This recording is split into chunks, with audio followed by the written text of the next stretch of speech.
इस वीडियो में हम देखेंगे what is angle of repose या विश्राम कोण किसे कहते हैं। जब हमने घर्षण कोण की बात की थी तब वहाँ पर फ्लैट हॉरिजॉन्टल सरफेस लिया था, लेकिन यहाँ पर हम एक नत समतल लेंगे, मतलब इंक्लाइंड प्लेन। जब किसी वस्तु को इंक्लाइंड प्लेन पर रखा जाता है तो उसके फिसलने की संभावना कोण के बढ़ाने के साथ साथ बढ़ती जाती है। जैसे यहाँ पर हमने फाई एंगल दिखाया है, यदि इस फाई एंगल का मान हम बढ़ाएंगे तो इस वस्तु के प्लेन पर फिसलने की संभावना बढ़ जाएगी। तो ऐसी कंडीशन में ये जो कोण है ये विश्राम कोण कहलाता है।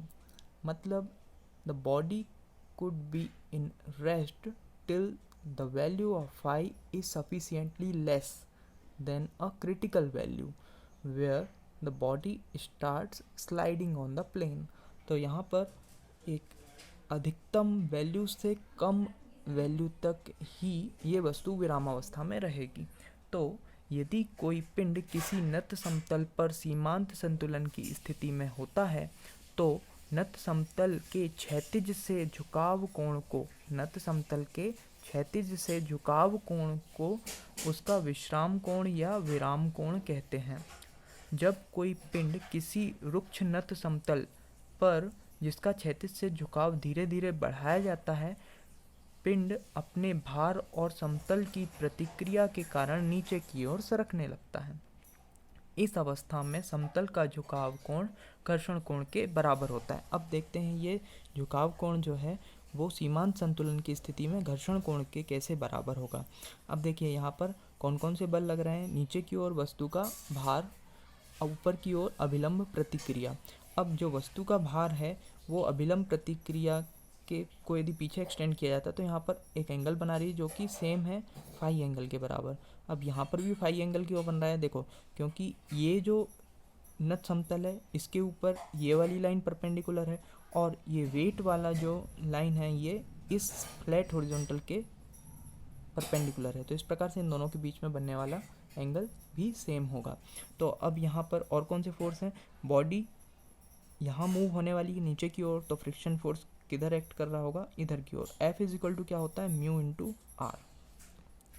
अब हमारे पास दो फोर्स ये वाले हैं और इसको यदि हम कंपोनेंट्स में डिवाइड करते हैं तो इसके दो कंपोनेंट्स होंगे, एक इधर की ओर एक इधर की ओर।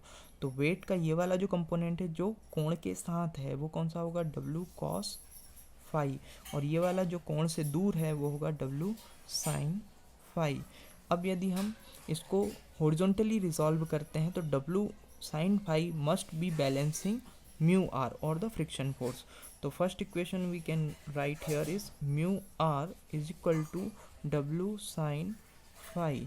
This is equation number 1. Second, यदि वर्टिकली रिजॉल्व करते हैं तो जो अभिलंब प्रतिक्रिया या नॉर्मल रिएक्शन है वो W cos phi द्वारा बैलेंस की जाएगी। R is equal to W cos phi.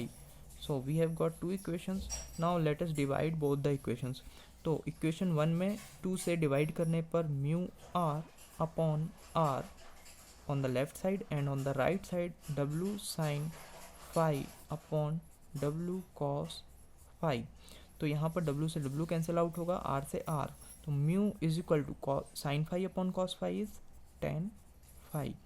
तो यहाँ पर हमारे पास एक इक्वेशन मिली, mu is equal to ten phi, और फाई क्या है यहाँ पर, विश्राम कोण।